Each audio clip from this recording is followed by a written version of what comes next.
सावित्रीबाई फुले का जीवन अपूर्व शौर्य और ईमानदारी की मिसाल है। भारत की प्रत्येक शिक्षित महिला उनकी ऋणी है।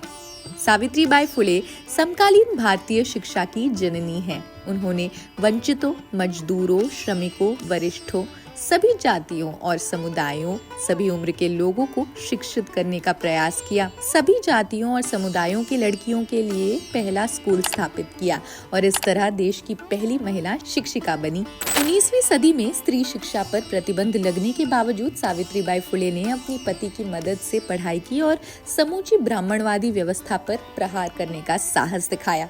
उनके द्वारा उठाए गए पहले साहसी कदम के कारण ही 2011 की जनगणना के अनुसार भारत में महिला साक्षरता दर 65.46% है। सावित्रीबाई फुले ने शैक्षिक सुधार को बढ़ावा देने के साथ साथ सामाजिक परिवर्तन को भी बढ़ावा दिया। 19वीं शताब्दी में जाति व्यवस्था ने मानो पूरे समाज को सड़ा दिया था। सती प्रथा अब भी प्रचलन में थी और साक्षरता का स्तर बहुत ही कम था। महिलाओं और निम्न जातियों के सदस्यों को शिक्षा से वंचित रखा गया था।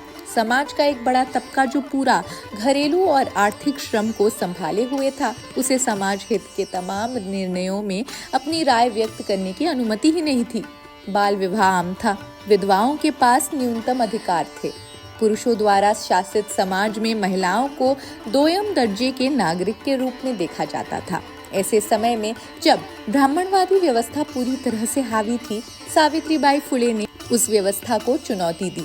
यही वजह है कि आधुनिक भारत के विकास में एक समाज सुधारक के रूप में उनकी भूमिका हमेशा महत्वपूर्ण रहेगी। उन्होंने शिक्षा को सामाजिक सुधार का सबसे बड़ा माध्यम बनाया।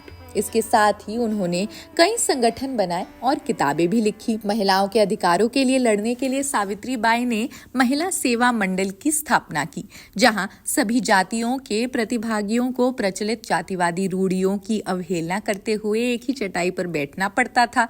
उन्होंने अंतरजातीय जोड़ों को फांसी पर लटकाने से भी बचाया। 1868 में उन्होंने अपने घर में एक कुआं खुदवाया जिससे कोई भी पानी पी सकता था। वो कुआं विशेष रूप से उन लोगों के लिए खुदवाया गया जिन्हें उच्च जाति द्वारा पीने के पानी तक पहुंचने से भी वंचित कर दिया गया था।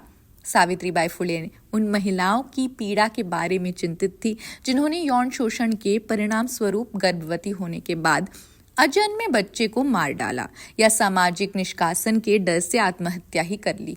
उन्होंने गर्भवती पीड़ितों के लिए एक देखभाल केंद्र की स्थापना की जिसका नाम बाल हत्या प्रतिबंधक गृह रखा गया। 19वीं शताब्दी में बाल विवाह एक आम प्रथा थी। मृत्यु दर ऊंची थी, इसलिए कई युवा लड़कियां यौवन तक ही पहुंचने से पहले विधवा हो जाती। विधवाएं सादा जीवन जीती, सर मुंडवाती थी और सादी लाल साड़ी पहनती थी। सावित्रीबाई ने इस प्रथा का विरोध करने का निर्णय लिया और नाइयों पर विधवाओं के सर मुंडवाने से रोकने के लिए दबाव डालने के लिए हड़ताल की योजना बनाई। फुले ने अपने जीवन काल में 18 विद्यालयों का निर्माण कराया। कई लोगों ने, विशेष रूप से उच्च जातियों के लोगों ने, दलितों और महिलाओं की शिक्षा का विरोध किया। जब वो पढ़ाने के लिए स्कूल जाती थी तो उन पर गोबर और पत्थर फेंके जाते थे। उन्होंने इस तरह की भयावहता को झेला है। स्कूल जाते समय अपने साथ वो एक और साड़ी ले जाती थी ताकि अगर पहनी हुई साड़ी पर गोबर पड़ जाए तो उसे बदल सके। सावित्रीबाई फुले ने शूद्रों से उन शोषक मान्यताओं को खारिज करने की याचना की जिनका पालन करने के लिए शासक जातियां उन्हें मजबूर करती थी।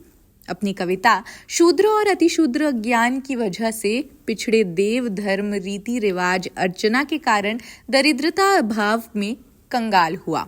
इसमें वो बताती है कि ब्राह्मणवाद केवल मन की एक मानसिकता ही नहीं, वर्ण एक पूरी व्यवस्था है जिससे धर्म और ब्राह्मणवाद के पोषक तत्व देवी देवता, रीति रिवाज, पूजा अर्चना आदि गरीब, दलित, दमित जनता को अपने नियंत्रण में रखकर उनकी उन्नति के सारे रास्ते बंद कर उन्हें गरीबी, तंगी, बदहाली भरे जीवन में धकेलता है। सावित्रीबाई दलित महार समुदाय के एक महार बच्चे को अपने अस्पताल ले जाते समय बीमार हो गई। रोगी को बचा लिया गया, लेकिन 10 मार्च 1897 को सावित्रीबाई की मृत्यु हो गई। महामारी के दौरान ही सावित्रीबाई और उनके बेटे का देहांत हो गया। संसाधनों से परिपूर्ण तथाकथित उच्च जाति के चिकित्सकों द्वारा अगर इलाज किया गया होता तो सावित्रीबाई की मृत्यु नहीं हुई होती। ये स्वाभाविक मृत्यु नहीं थी, बल्कि तथाकथित उच्च जातियों द्वारा मेडिकल सुविधा न देकर एक किंवदंती की हत्या की गई थी। 2014 में महाराष्ट्र सरकार द्वारा सावित्रीबाई के सम्मान में पुणे विश्वविद्यालय का नाम बदल दिया गया। सावित्रीबाई फुले मरी नहीं है, क्योंकि वो अमर है। वो इस देश में हर महिला के लेखन में मौजूद है। उन्होंने हमें सिखाया है कि शिक्षा तभी मूल्यवान है जब वो व्यक्ति से परे हो। इसलिए भारत में महिलाओं की साक्षरता दर जितनी बढ़ती जाएगी, सावित्रीबाई फुले उतनी ही जीवित होती जाएंगी। खैर, इस वीडियो में बस इतना ही। आप अपने विचार हमें कमेंट सेक्शन में जरूर बताएं। देश दुनिया की अन्य खबरों के लिए भी देखते रहिए जनसत्ता। शुक्रिया।